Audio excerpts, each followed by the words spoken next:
bendiga a todos los amigos y hermanos que están escuchando esta edición del podcast de Lámpara Bíblica. Que les habla su hermano y amigo Michael Castro. Y hoy es martes 19 de diciembre del año 2017. Quedan pocos días para que se acabe el año. Y tengo que agradecerle a todos los que en el podcast pasado escucharon, compartieron, porque ese fue el podcast donde me acompañó mi esposa y ha sido uno de los podcasts más escuchados durante el año. Así que aparentemente... ¡Qué bueno! Así parece que a la gente le ha gustado que esté Marilén aquí, así que hoy está conmigo de nuevo. Y así que Marilén, gracias otra vez por estar aquí. Hoy quiero comentar un tema, una lectura que encontré en internet. El material que voy a estar hablando hoy no es mío, no es algo que yo haya preparado, sino que es una traducción de una lectura que encontré en internet. Y claro, obviamente vamos a hacer unos comentarios acá. Y es de las 5 cosas que deben desaparecer de las iglesias pentecostales. Y esto lo hizo un escritor que se llama el pastor José Daniel Montañez, de la Iglesia Central de Dios, una iglesia que está en Texas. Y me llamó la atención porque en donde yo encontré este artículo no fue en una revista cristiana, no fue en una página cristiana, fue en LinkedIn, que es una red para profesionales, ¿verdad?, que quieren buscar empleo o ofrecer sus talentos.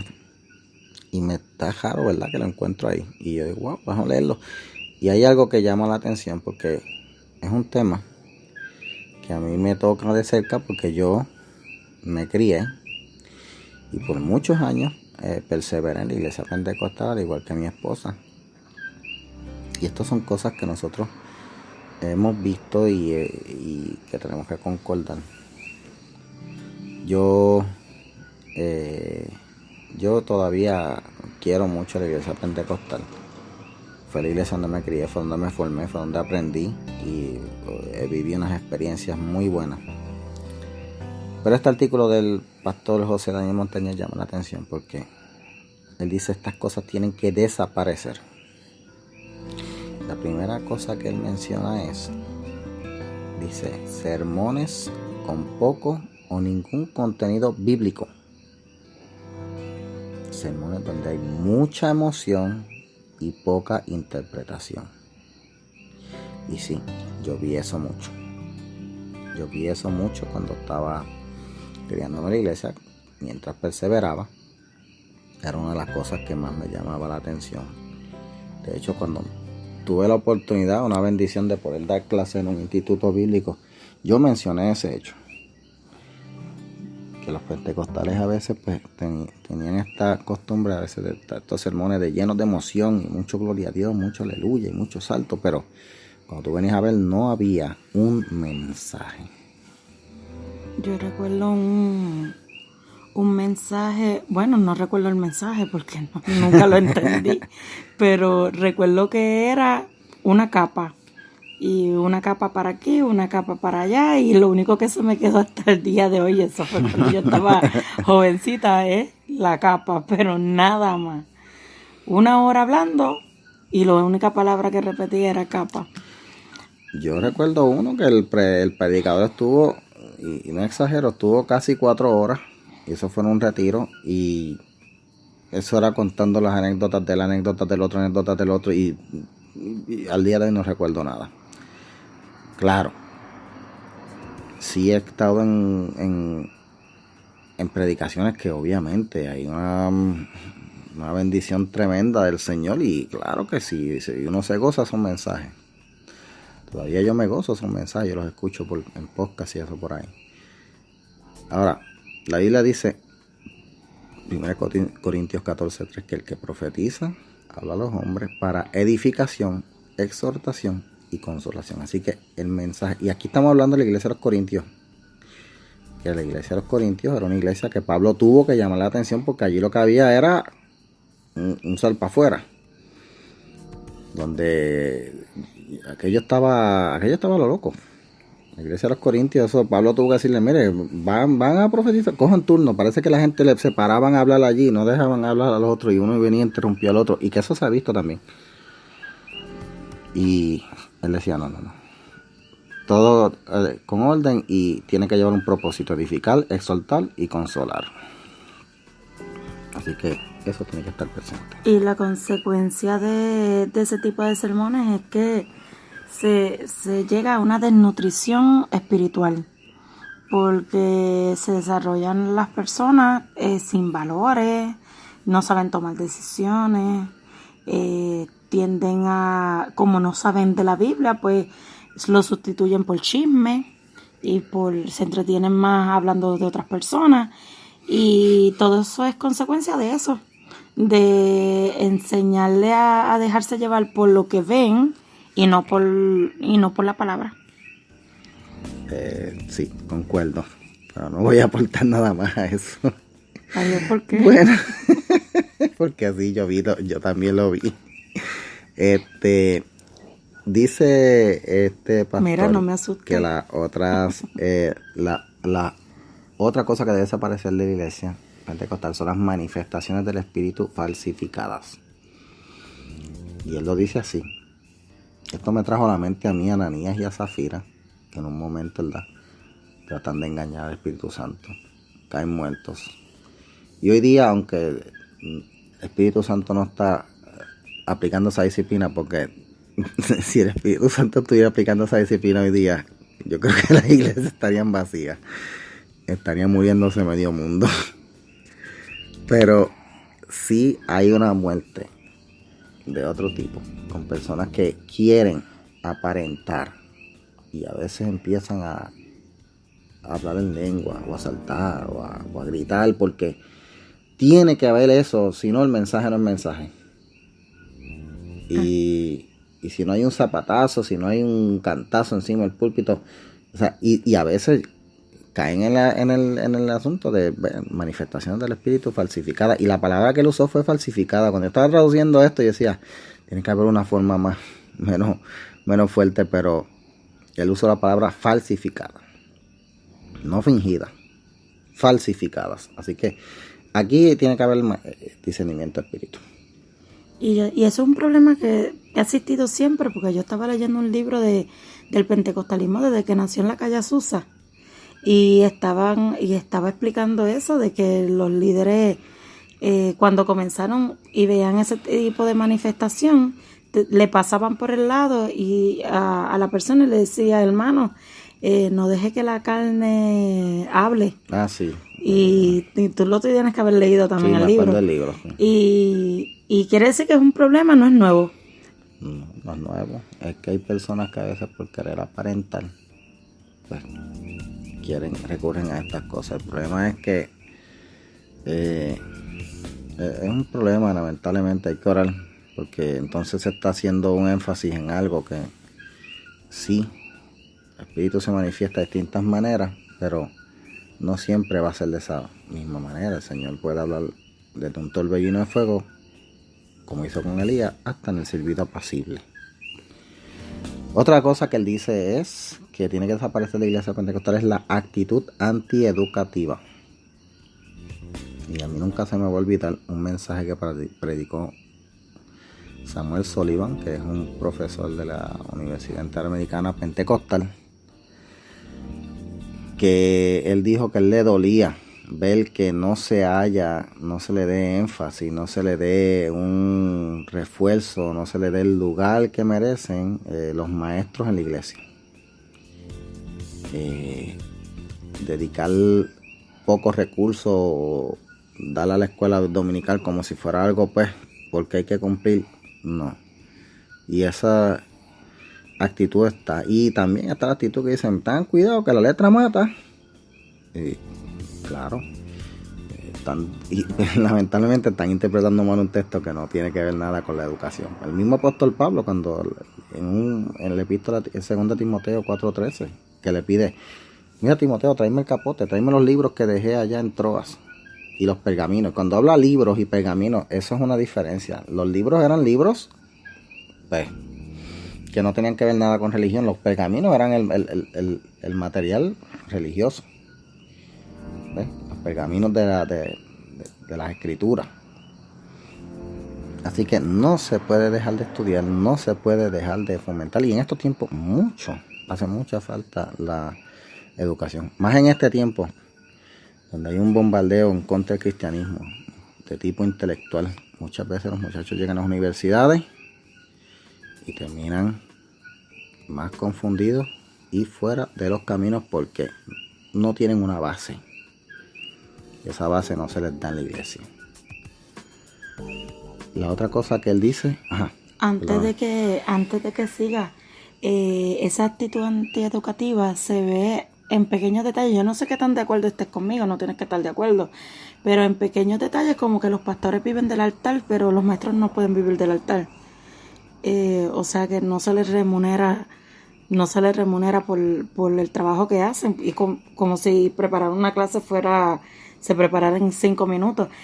Y esos son pequeños detalles que te dicen que la educación es importante de la boca para afuera, pero con los hechos, cuando se le da una clase a un maestro sin materiales, o los tienen que pagar los mismos maestros y conseguirlo los mismos maestros, pues no le está dando importancia a la educación. Y si no, estoy de acuerdo contigo. De hecho, en ese mismo mensaje que predicó ese pastor, ese maestro Samuel Sullivan, él dijo que hasta donde él conoce, y yo también busqué información, la única iglesia que ordena formalmente a maestros y los tienen como parte del clero es la iglesia luterana, que los ordenan, los preparan, tienen que prepararse, tienen que ordenarse, y sí, reciben una remuneración porque ser maestro no es fácil, y se lo está diciendo un maestro que trabaje por muchos años en las escuelas públicas de Puerto Rico, y una maestra que también trabajó, y no es fácil. Sí, y no solamente porque no sea fácil, sino porque todo el que hace una labor en la iglesia debe de alguna manera ser recompensado, al igual que los pastores son recompensados. ¿Tú sabes algo? Ahora que tú me recordaste, yo estoy leyendo un libro de historia de Philip Schaff, uno de los libros de historia, no un libro, de hecho es casi una enciclopedia de la historia del cristianismo, uno de las colecciones de historia más completas de historia del cristianismo, y él señala que a principios de los primeros siglos del cristianismo, cada persona que ministraba en la iglesia recibía una remuneración, desde el pastor, el maestro, hasta los que limpiaban el templo. Claro. Y se hacían unas partidas para separarlas, para pagarle a cada uno de ellos, se les daba una remuneración. Que de hecho desde el altar dicen que todas las labores en la iglesia del Señor son de igual importancia, pero cuando recompensas una y no recompensas otra, no le estás dando la misma importancia. Exacto. Y alguna persona puede decir, pero es que nuestra recompensa es en el cielo. Pues entonces que los pastores esperen también su recompensa en el cielo. Pienso yo, no tienes que estar de acuerdo conmigo. Bueno. Es que yo digo que el reino de Dios es justicia, y si pensamos las cosas, en eso no hay justicia. Tienes razón,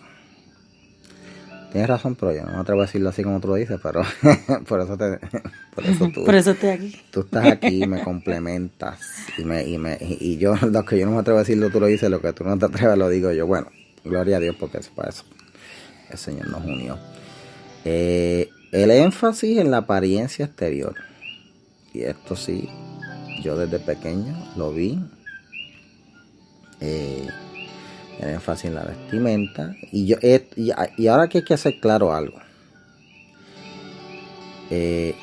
Cada organización, cada iglesia tiene la prerrogativa de hacer su reglamento y sus códigos, y pueden establecer códigos de vestimenta, porque sí, eso está.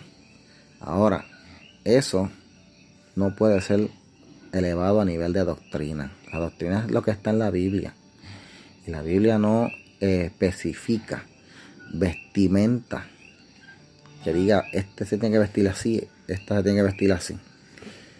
Claro, lo que dice es que hay que vestirse con moderación. Primero de Pedro, ¿verdad? Con modestia. Y esas son las guías que da, pero no da específicamente un tipo de vestimenta. De hecho, hacer énfasis en la apariencia exterior fue algo que condenó Jesús cuando Jesús le dijo a los fariseos en Mateo 23:5: ustedes hacen muchas obras para ser vistos de los hombres, ensanchan las filacterias, que eran unos señales que tenían exteriores para decir que eran, pues, que estaban estudiando. Entonces eran unos flequitos que, ¿verdad?, que los llevaban en los mantos, también los flecos. Pero eran unos flequitos, pero ellos no, ellos solo los alargaban para que la gente viera y decía: wow, pero este fariseo, mira para allá, que mira esas filacterias que enormes, y mira esos flecos, qué largos, Dios mío, ese hombre tiene que estar súper dedicado al Señor. Ese era el énfasis en la vestimenta, y hoy día se da también. Y cuando Pedro habla de que nuestro atavío no sea el exterior, ¿verdad?, sino el de buenas obras, como fueron ataviadas aquellas mujeres, el mensaje del texto se ha olvidado. El mensaje es: no te fijes en el exterior, fíjate en lo interior. Pero entonces, si nosotros nos fijamos en el exterior y hacemos un énfasis excesivo en lo exterior para juzgar a otros, cómo otros visten, cómo otros actúan, por mejor que nos vistamos, no estamos llevando a cabo, no estamos viviendo el texto, porque el texto lo que nos manda es a fijarnos en el interior. Exacto. Y a que le demos énfasis al interior, no a fijarnos en el interior, sino a darle énfasis al interior. Y cuando caemos en juzgar a otros, entonces no estamos viviendo el texto. Y es una pena, porque a veces eso puede ser tropiezo. Mira, a mí me da pena decirlo, pero yo sí conozco un caso que me duele todavía en el corazón, de una persona que yo, para la gloria de Dios, le llevé el mensaje del evangelio, aceptó a Cristo, y en la iglesia donde fue no pudo quedarse, porque el énfasis que había en que se tenía que vestir así, la frustró y se fue. Y no está en la iglesia ahora mismo. Me da pena y dolor. Por eso yo lo he visto. Y a veces tienen otras necesidades en el matrimonio, necesidades de pareja, están viviendo luchas espirituales bien intensas, y los líderes espirituales que están para eso, para dirigir, para apoyar, se fijan en lo exterior en vez de en las necesidades espirituales. Incluso a mí me ha sorprendido porque me ha pasado más de una vez. Niños de 3 años, se han acercado a un niño de 3 años que dicen: ¿por qué tú usas esto? ¿Por qué haces esto? Y que se lo dicen a otras personas. Y yo digo: wow, un niño de 3 años que esté haciendo ese tipo de comentarios. Lo que yo me pregunto es: ¿qué le está enseñando el papá? Si el papá le está enseñando que las reglas exteriores y las reglas de la iglesia o los valores bíblicos, porque un niño de 3 años simplemente repite lo que los padres le enseñan. Y tú lo ves que dicen gloria a Dios, aleluya, pero es porque los padres dicen gloria a Dios, aleluya. Y es triste que ya a una corta edad un niño esté juzgando a otras personas por lo exterior. Y lamentablemente eso pues crea frustración, porque al hacerse tanto énfasis en la vestimenta pues se descuida lo que de verdad debe ¿verdad? Fortalecerse y educarse, que es el interior. La última cosa que debe desaparecer es la actitud separatista. El pensar que solo lo pentecostal es bueno, que solo la iglesia pentecostal es donde está la salvación. Hay gente que piensa así. No estoy exagerando. Que si te sales de la iglesia pentecostal vas a perderte. Y no solamente de la iglesia pentecostal, de su iglesia. Sí, exacto. Lo que pasa es que estoy hablando, ¿verdad? Pues la pentecostal fue donde yo más vi esto. Pero sí, pero hay gente sí que en su iglesia, hay bautistas también que tienen esa mentalidad. Pero me refiero a que hablan como si su círculo fuera el único que Sí, tuviera la salvación. Sí, y entonces eso es una actitud separatista. De hecho, eso puede caer casi ya casi en una secta. Sí. Cuando empieza a decir, aquí es donde está de verdad la salvación, aquí es donde está de esto. Si te vas de aquí, te va a ir mal. Si te vas de aquí, Dios no te va a cuidar. Mira, ahí es donde ya empieza la mentalidad de secta. A mí me pasó jovencita. Yo estuve en una iglesia donde el pastor repetía cada rato, el que llegó aquí es porque tiene su última oportunidad y el que se vaya de esta iglesia le va a ir mal porque esta es su última oportunidad. Y yo sabiendo que no me convenía estar ahí, lo estuve muchos años aguantando porque tenía miedo de que realmente cuando me saliera de ahí me fuera mal, porque de verdad tú llegas a un momento a ver a los líderes de una manera que piensas que pues tienen la razón porque son los líderes y llevan más experiencias que tú. Y yo creo que eso está ocurriendo mucho y que muchos jóvenes y personas, no solamente jóvenes, personas en el evangelio, tienen hasta miedo de tomar decisiones en sus vidas porque los pastores los intimidan. Inclusive cuando yo me mudé para aquí, para Sidra, a mí me llegaron a decir, no, que eso no puede ser de Dios, porque es que Dios no hace las cosas así, porque a veces los pastores, para tratar de mantenerte en una iglesia, te intimidan. Sí. Y eso es bien triste, que esas cosas pasen en la iglesia. Pero realmente, ¿verdad? Que lo que estábamos hablando es que la actitud separatista, lo que se refiere, es todo lo contrario a lo que quiso ser Cristo, porque Cristo murió para todos. La actitud de Cristo es inclusivista, no es separatista. Exacto. Y obviamente, pues, ya concluyendo, con esto, ¿verdad? Lo que queremos es... Yo estoy leyendo esto porque me llamó la atención, pero si usted ve esto también en su iglesia, aunque no sea una iglesia pentecostal, pues mire, empiece a orar y pida al Señor, ¿verdad?, que ayude a su pastor, a su congregación, para que abran los ojos y, ¿verdad?, pues no caigan en este tipo de actitud, de este tipo de cosas que lo que hacen es alejar más de Dios en vez de edificar. Bueno, si están escuchando al fondo unos ruiditos bien finitos que dicen coquí, es porque nosotros estamos desde Puerto Rico. El hermano Joe Vieira del podcast Hoy es tu día. Si ustedes visitan mi página, ustedes van a ver que yo comparto mucho ese podcast, porque ese es uno de los podcasts que yo más escucho, porque me encanta escuchar a Joe Vieira, porque él tiene unos mensajes, él prepara unos mensajes, pero que son ahí, directos, sin rodeo. Escúchelo. Y con una muy buena selección musical. Pues Joe Vieira me dice en el último podcast que se oyó bien chévere los coquíes al fondo. Y que le recordó pues a Puerto Rico. Así que a todos los que no están aquí en la isla, si usted es puertorriqueño, pues mire, está cogiendo un poquito de Puerto Rico desde acá. Yo no los oigo, ni mi esposa, porque ya nos acostumbramos a ellos. El que vive en Puerto Rico se acostumbra al coquí. Pero si usted oye esas ranitas al final, en el fondo, pues son los coquíes de aquí. Son unas ranitas que viven en los árboles y todas las noches cantan coquí, coquí, coquí.